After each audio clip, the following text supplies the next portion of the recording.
Hi friends, ಎಲ್ಲರಿಗೂ ನಮಸ್ಕಾರ. ಎಲ್ಲರೂ ಹೇಗಿದ್ದೀರಾ? ನಾನು ಕೂಡ ಚೆನ್ನಾಗಿದ್ದೀನಿ.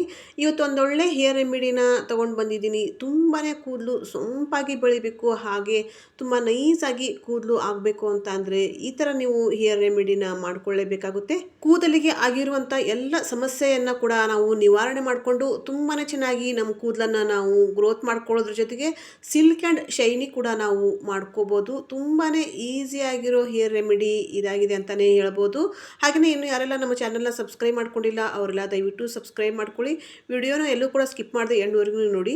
ನಾನಿಲ್ಲಿ ಮೊದಲನೇದಾಗಿ ಮೆಂತ್ಯ ಕಾಳುಗಳನ್ನು ತಗೊಳ್ತಾ ಇದ್ದೀನಿ. ಮೆಂತ್ಯಕಾಳು ಕೂದಲಿನ ಬೆಳವಣಿಗೆಗೆ ಅತ್ಯದ್ಭುತವಾದಂಥ ನೈಸರ್ಗಿಕ ಮನೆಮದ್ದು ಅಂತಲೇ ಹೇಳ್ಬೋದು. ಹಾಗಾಗಿ ನಾನಿಲ್ಲಿ ರಾತ್ರಿ 3 ಟೀ ಸ್ಪೂನ್ ಆಗುವಷ್ಟು ಮೆಂತ್ಯ ಕಾಳುಗಳನ್ನು ನೆನೆಸಿ ಇಟ್ಕೊಂಡಿದ್ದೀನಿ. ಈ ಮೆಂತ್ಯ ಕಾಳುಗಳನ್ನು ನಮ್ಮ ಕೂದಲಿಗೆ ನಾವು ಬಳಸೋದ್ರಿಂದ ಕೂದಲು ಉದುರೋ ಸಮಸ್ಯೆಯನ್ನು ತಕ್ಷಣವೇ ನಾವು ನಿವಾರಣೆ ಮಾಡ್ಕೋಬೋದು. ಈ ಮೆಂತ್ಯಕಾಳು ನಮ್ಮ ಕೂದಲಿಗೆ ತುಂಬ ಅಂದರೆ ತುಂಬಾ ಪರಿಣಾಮಕಾರಿಯಾಗಿ ಕೆಲಸ ಮಾಡುತ್ತೆ ಅಂತಲೇ ಹೇಳ್ಬೋದು. ಹೊಟ್ಟಿನ ಸಮಸ್ಯೆಯನ್ನು ಕೂಡ ನಿವಾರಣೆ ಮಾಡ್ಕೋಬೇಕು ಅಂತಂದರೆ ಮೆಂತ್ಯಕಾಳುಗಳನ್ನು ಬಳಸ್ಬೋದು. ಹಾಗೆ ಕೂದಲು ಬಿಳಿಯಾಗ್ತಾ ಇದೆ ಅಂತ ಅಂದರೆ ಬಿಳಿಯಾಗುವ ಕೂದಲಿನ ಸಮಸ್ಯೆಯನ್ನು ಕೂಡ ನಾವು ನಿವಾರಣೆ ಮಾಡಿಕೊಂಡು ನಮ್ಮ ಕೂದಲನ್ನು ನಾವು ಸದಾ ಕಪ್ಪಾಗಿ ನಾವು ಇಟ್ಕೋಬೋದು. ಕೂದಲು ಉದುರುವ ಸಮಸ್ಯೆಯನ್ನು ನಿವಾರಣೆ ಮಾಡಿಕೊಂಡು ನಮ್ಮ ಕೂದಲನ್ನು ನಾವು ಸೊಂಪಾಗಿ ಬೆಳೆಸಬೇಕು, ಹಾಗೆಯೇ ಕಪ್ಪಾಗಿ ಬೆಳೆಸಬೇಕು.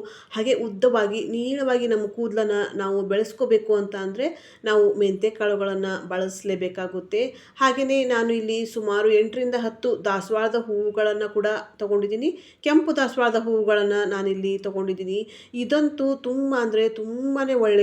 ಕೂದಲಿಗೆ ಎಷ್ಟೇ ಕೂದಲು ರಫ್ ಆಗಿದ್ರೂ ಕೂಡ ಕೂದಲನ್ನು ಸ್ಮೂತ್ ಮಾಡೋದಲ್ಲದೆ ಸಿಲ್ಕ್ ಆ್ಯಂಡ್ ಶೈನಿ ಕೂಡ ನಾವು ಕೂದಲನ್ನು ಮಾಡ್ಕೋಬೇಕು ಅಂತ ಅಂದರೆ ನಾವು ಕೆಂಪು ದಾಸವಾಳದ ಹೂವುಗಳನ್ನು ಬಳಸಲೇಬೇಕಾಗುತ್ತೆ. ಹಾಗೆಯೇ ತುಂಬ ಹೊಟ್ಟಾಗಿದೆ, ಏನೇ ಮಾಡಿದ್ರೂ ಕೂಡ ಹೊಟ್ಟು ಹೋಗ್ತಾನೇ ಇಲ್ಲ ಅನ್ನೋರು ದಾಸವಾಳದ ಹೂವುಗಳನ್ನು ಬಳಸ್ತಾ ಬರೋದ್ರಿಂದ ಹೊಟ್ಟಿನ ಸಮಸ್ಯೆಯನ್ನು ಕೂಡ ನಾವು ನಿವಾರಣೆ ಮಾಡ್ಕೋಬೋದು.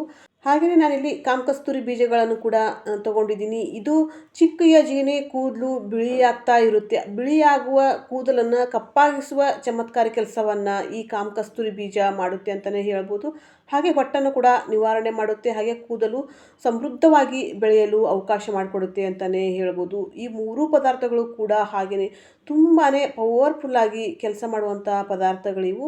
ನಾನಿಲ್ಲಿ 1 ಟೀ ಸ್ಪೂನ್ ಆಗುವಷ್ಟು ಕಾಮಕಸ್ತೂರಿ ಬೀಜಗಳನ್ನು ತೊಗೊಂಡಿದ್ದೀನಿ. ಹಾಗೆ ಅರ್ಧ ಬೌಲ್ನಷ್ಟು ನೀರನ್ನು ಕೂಡ ಇದಕ್ಕೆ ಆ್ಯಡ್ ಮಾಡಿದ್ದೀನಿ. ಇದು ಸುಮಾರು 10 ನಿಮಿಷ ನೆನೆದರೆ ಸಾಕಾಗುತ್ತೆ.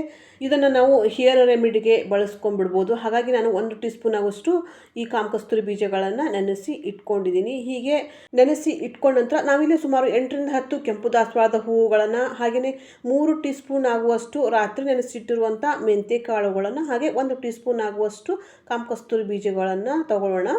ಚಿಕ್ಕದಾಗಿರುವಂಥ ಬೌಲ್ನಲ್ಲಿ 1 ಬೌಲ್ನಷ್ಟು ನೀರನ್ನು ಕೂಡ ಇದಕ್ಕೆ ಆ್ಯಡ್ ಮಾಡಿಕೊಂಡು ಮೀಡಿಯಮ್ ಫ್ಲೇಮಲ್ಲಿ ಸುಮಾರು 4ರಿಂದ 5 ನಿಮಿಷ ಕುದಿಸ್ಕೊಂಡ್ರೆ ಸಾಕಾಗುತ್ತೆ. ನಮ್ಮ ಹೇರ್ ರೆಮಿಡಿ ರೆಡಿ ಆದಂಗೆ ಅಂತಲೇ ಅನ್ಕೋಬೋದು.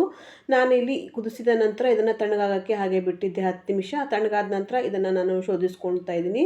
ಹೀಗೆ ಶೋಧಿಸ್ಕೊಂಡಿರೋ ಪದಾರ್ಥವನ್ನು ನಾವು ನಮ್ಮ ತಲೆಯ ಪೂರ್ತಿ ಬುಡಭಾಗಕ್ಕೆ ಹಚ್ಕೊಳ್ತಾ ಬರೋದ್ರಿಂದ ಡ್ಯಾಂಡ್ರಫನ್ನು ರಿಮೂವ್ ಮಾಡ್ಕೊಳ್ಳೋದಲ್ಲದೆ ಕೂದಲನ್ನು ಸಮೃದ್ಧವಾಗಿ ಕೂಡ ನಾವು ಬೆಳೆಸ್ಕೋಬೋದು.